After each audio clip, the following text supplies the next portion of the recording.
บายดีท่านผู้ชมวันนี้กับเพชรสิพาพี่ๆทุกคนไปเที่ยวบุญปีใหม่ลาวเนาะไปเลาะถ้ำเด้อไปเลาะถ้ำเนาะแล้วนี่ก็อยู่ในภายในงานเลยเนาะอยู่ภายในงานอยู่บ้านผู้ป่วยเนาะไปเลาะถ้ำเชิงจะเป็นอะไรนั้นบรรยากาศและสถานที่เป็นอะไรนั้นไปเบิ่งกันเลยเด้อเนาะไปติดตามกันเลยเนาะตอนนี้ก็กำลังสิขึ้นเนาะขึ้นถ้ำขึ้นไปในเทิงเนาะไปเลาะถ้ำเด้อเนาะพี่ทุกคนเนาะไปเบิ่งกันเลยไป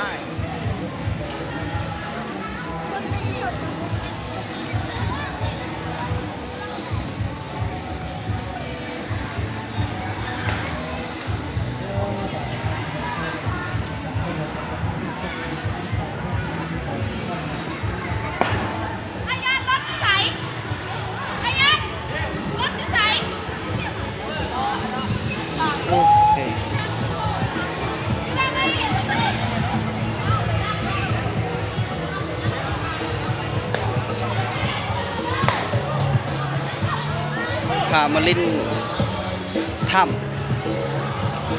บ้านป่วย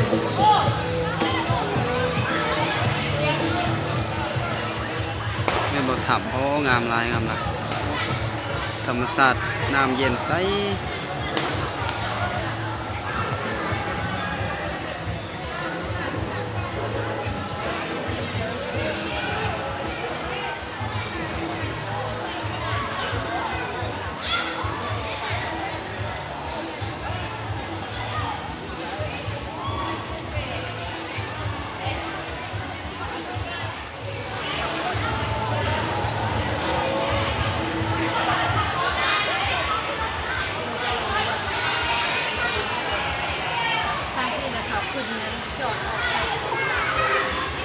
เย็นคักอะไรพี่น้องเอ้ยทำ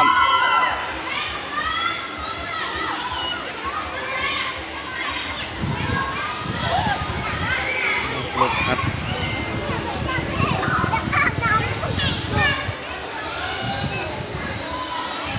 ัดเย็นใสนี่ในถ้ำเนาะสิพาเข้าถ้ำนะพี่น้องเอ้ยคักเนาะโอ้บรรยากาศเลาะเย็นลมพัดจ่อยๆเนาะเนาะเอ้ยโอ้เด็กน้อยก็จะลอยน้ำ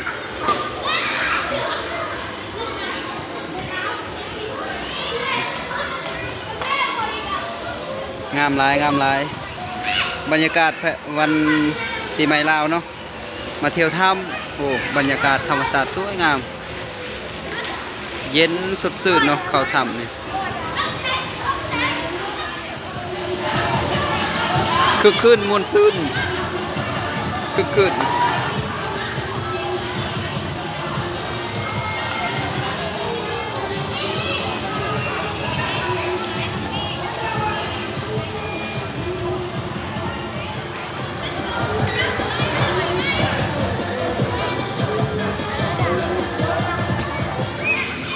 บ้านมะโกยเลย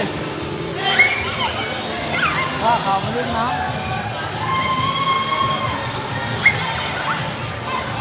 ฮะ